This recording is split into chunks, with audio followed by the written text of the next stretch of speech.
आऊज़ुबिल्लाहिमिनश्शैतानिर्रजीम बिस्मिल्लाहिर्रहमानिर्रहीम। House of justice से मैं हूं सरदार आमिर ज़हीर एडवोकेट, और आज जिस टॉपिक पर बात करने जा रहा हूं वो है मुख्तारनामा। मुख्तारनामा की कितनी अक़साम हैं और ये कैसे मनसूख़ हो जाता है, और ये बेहतर तरीका कौन सा है कि जिससे दिया जाए तो ये मनसूख़ नहीं हो सकता। ये सारी डिटेल मैं आपको आगे चल के वीडियो में बताऊंगा। उससे पहले छोटी सी रिक्वेस्ट करता चलूँगा, जिन भाइयों ने मेरा channel house of justice subscribe नहीं किया उनसे रिक्वेस्ट है कि मेरा चैनल सब्सक्राइब कर लें। व्यूअर्स, मुख्तारनामा दो तरह का होता है। एक होता है मुख्तारनामा ख़ास, स्पेशल पावर ऑफ अटर्नी, और जो दूसरा होता है वो मुख्तारनामा आम, जनरल पावर ऑफ अटर्नी। जो स्पेशल पावर ऑफ अटर्नी है वो किसी मखसूस काम के लिए दिया जाता है, जैसा कि नाम से ज़ाहिर है मुख्तारनामा ख़ास तो किसी ख़ास काम के लिए वो जारी किया जाता है। लेट्स सपोज़ कि आप के कोई केसेस चल रहे हैं, सिविल केसेस चल रहे हैं, यहाँ पर कोई फैमिली केस चल रहा है पाकिस्तान में, लेकिन आप मुल्क से बाहर हैं तो आप अदालत में पेश नहीं हो सकते, आप शहादत नहीं दे सकते, आप किसी वकील को वकालतनामा साइन करवा के नहीं दे सकते, और भी जो केसेस के मामलात हैं उसको आप नहीं देख सकते। तो उस सूरत में आप क्या करते हैं, आप मुख्तारनामा ख़ास देते हैं। मुख्तारनामा ख़ास जब दिया जाता है तो उसमें जो जो पास डेलीगेट की जाती हैं वो सारी उसमें लिखी जाती हैं। मसलन लिखा जाता है कि आप दावा कर सकते हैं मेरे बिहाफ पर, आप कंप्रोमाइज़ कर सकते हैं, आप जवाब दावा दे सकते हैं, आप अपील फ़ाइल कर सकते हैं, वकालतनामा दे सकते हैं। तो इस तरह के जो जो काम करने के लिए वो मुख्तारनामा जारी किया जाता है, मुख्तारनामा ख़ास, तो उसमें वो सारे काम लिख दिए जाते हैं। इसके अलावा भी अगर आप मुल्क में भी हैं लेकिन आप बूढ़े हैं तो आप ख़ुद पेश नहीं हो सकते, मुश्किल है अदालतों में पेश होना, या कोई औरत है तो वो पर्दानशीन लेडी है, वो पर्दा करती है, अदालतों में पेश नहीं होना चाहती, वो मुख्तारनामा दे सकती है। या आप कोई ऐसा बिज़नेस वगैरह कोई जॉब करते हैं जहाँ से आपको टाइम निकालना मुश्किल है, तब भी आप अपना वकालतनामा वो मुख्तारनामा ख़ास किसी को भी दे सकते हैं। लेकिन यहाँ छोटी सी बात याद रखनी है कि जिसको भी मुख्तारनामा ख़ास देंगे तो वो ये देख लें कि आपका कोई काबिल एतमाद आदमी हो, क्योंकि उसकी शहादत पर आपकी जो करोड़ों की प्रॉपर्टी है वो सारा केस उसी पर डिपेंड करता है। तो ये ना हो कि उसकी छोटी सी गलती आपके सारे केस को डुबो दे। तो इसलिए जिस भी आदमी को मुख्तारनामा दें तो ये देख लें कि वो काबिल एतमाद आदमी है। बेहतर यही होता है कि आप अपने भाई, वालिद या किसी ब्लड रिलेटिव को दें ताकि वो आपके ख़िलाफ़ कोई इस तरह का काम नहीं करेंगे, या फिर अगर किसी दोस्त वगैरह को, किसी और आदमी को देते हैं तो वो भी काबिल एतमाद होना चाहिए। इसके अलावा जो दूसरा होता है वो मुख्तारनामा आम होता है।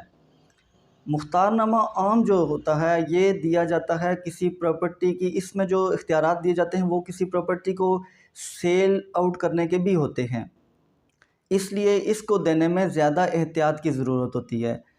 ये ना हो कि आप सिर्फ़ इस बारे में नॉलेज ना हो और आप सिर्फ केसेस की हद तक देना चाह रहे हों और आप मुख्तारनामा आम दे दें। तो मुख्तारनामा आम जो जनरल पावर ऑफ अटर्नी होता है, ये अगर आपने दे दिया है तो इसमें बाकायदा लिखा होता है कि वो आदमी ये जो प्रॉपर्टी जिसको मेंशन किया गया है इस मुख्तारनामे में, वो इसको बेच भी सकता है।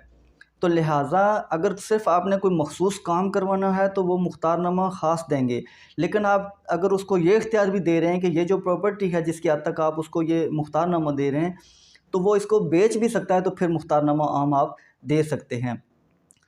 मुख्तारनामा भी इसकी भी वही सेम प्रोसीजर है कि अगर आप बाहर हैं, मुल्क से बाहर हैं, तो आप किसी को भी दे सकते हैं, या आप मुल्क में हैं तब भी आप वो नहीं आ सकते अदालतों में, या इस जो इसकी देखभाल है प्रॉपर्टी की वो नहीं कर सकते, तो उस सूरत में आप मुख्तारनामा आम दे देंगे।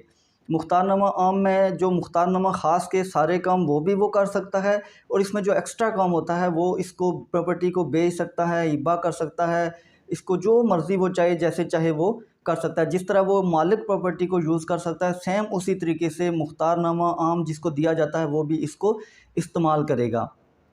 अब मुख्तारनामा आम हो या ख़ास, ये रिवोक किस तरह से हो जाते हैं, मतलब ये कैंसिल कब हो जाते हैं, जब उन दोनों में से कोई भी देने वाला या लेने वाला उसकी डेथ हो जाती है तो ये मुख्तारनामा ख़ुद ब खुद ये कैंसिल हो जाता है। इसके अलावा अगर जो देने वाला है वो ख़ुद अपनी मर्ज़ी से चाहे तो वो इसको कैंसिल करवा सकता है, और वो जाके सब, अगर ये रजिस्टर्ड है तो सब रजिस्ट्रार के ऑफिस में जाके बयान भी देगा और उसके अलावा अखबार इश्तिहार भी करवा दे कि ये मुख्तारनामा मैंने कैंसिल कर दिया है। इसके अलावा अगर मुख्तारनामा ख़ास है तो जिस मखसूस काम के लिए दिया गया है वो जब कंप्लीट हो जाता है तो तब वो ख़त्म हो जाता है, कैंसिल हो जाता है, या अगर सुलह हो गई है तो वो तब भी वो मुख्तारनामा ख़ास जो है वो कैंसिल मुतसव्वर किया जाएगा।